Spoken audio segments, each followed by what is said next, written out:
காலைதோறும் கர்த்தருடைய வார்த்தையை கேட்க வந்த உங்களை ஆண்டவராகிய இயேசு கிறிஸ்துவின் இன்ப இனிய நாமத்தினாலே வாழ்த்தி வரவேற்கின்றேன். இன்றைக்குரிய நாளைக்குரிய தியானம் 1 கொரிந்தியர் 10ஆம் அதிகாரம் 13வது வசனம். மனுஷருக்கு நேரிடுகிற சோதனைகளே அல்லாமல் வேறு சோதனை உங்களுக்கு நேரிடவில்லை. தேவனுடைய மக்களாகிய நாம் அறிந்து கொள்ள வேண்டிய முக்கியமான சத்தியம் என்னவென்றால், நம்முடைய தேவன் ஒருவரையும் பொல்லாங்கினால் சோதிக்கிறவர் அல்ல. அவர் மிகவும் நல்லவர்.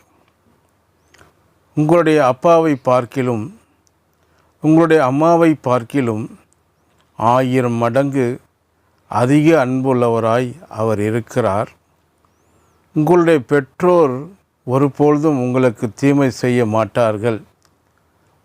அப்படி இருக்க தேவன் தீமை செய்வார் என்று சொல்லுவது அறிவீனம். சிலர் தேவன் நம்மை கஷ்டங்களுக்குள்ளாக்கி பணப்பிரச்சனைகளையும் விபத்துக்களையும் ஏற்படுத்தி நமக்கு தாழ்மையை படித்து கொடுக்கிறார் என்கின்றார்கள். எந்த தகப்பன் தன் பிள்ளைகளுக்கு அப்படி செய்வான்? ஒரு தகப்பனாய் இருக்கிற நீங்கள் அல்லது ஒரு தாயாய் இருக்கிற நீங்கள் உங்கள் பிள்ளைகளுக்கு அப்படி செய்வீர்களா? ஒரு குடிகார தகப்பன் கூட தன்னுடைய பிள்ளைகள் நன்றாயிருக்க வேண்டுமென்று தான் விரும்புகிறான். அப்படி இருக்க நம்முடைய பரலோக பிதா எப்படிப்பட்டவராய் இருப்பார் என்பதை சற்று எண்ணி பாருங்கள். இயேசு இப்படி சொன்னார். மத்தேயு 7ஆம் அதிகாரம் 11வது வசனம்.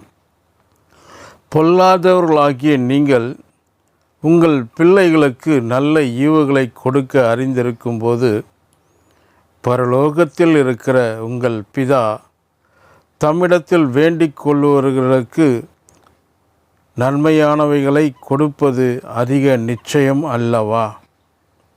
சில வேளைகளில் தேவன் அவருடைய பிள்ளைகளாகிய நம்முடைய அன்பின் உண்மையை நேசிக்கிறார். உள்ளத்தின் ஆழத்திலிருந்து நாம் அவரை நேசிக்கிறோமா, அவருக்கு நம்முடைய வாழ்க்கையிலே முதலிடம் கொடுக்கிறோமா என்பதை ஆராய்ந்து பார்க்கின்றார். அவர் ஆவிகளை நிறுத்து பார்க்கின்றார்.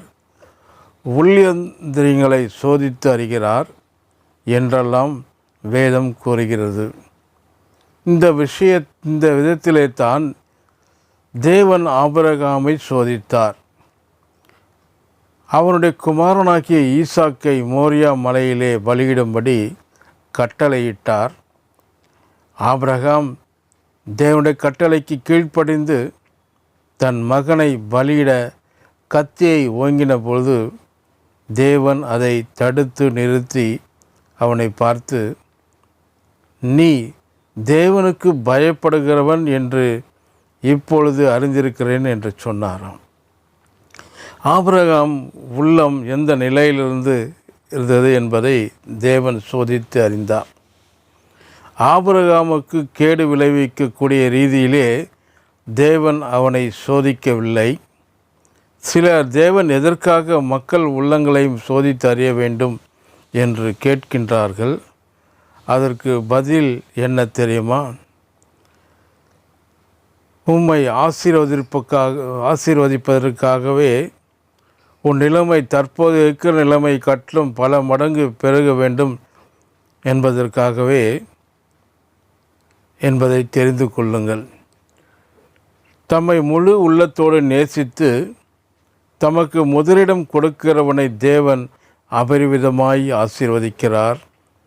ஆபிரகாம் தேவனுக்கு பயப்படுகிறவன் என்பதை அறிந்த மாத்திரத்தில் தேவன் அவனை சகல காரியங்களிலும் ஆசீர்வதித்தார் என்று வேதம் சொல்லுகிறது.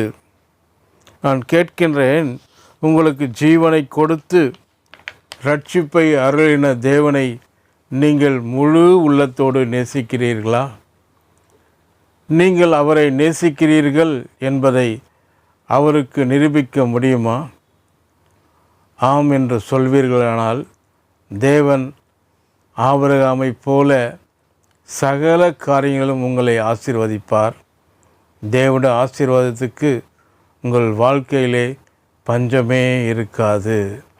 கர்த்தர் தாமே இந்த வார்த்தைகளை கொண்டு உங்களை ஆசீர்வதிப்பாராக. ஆமென்.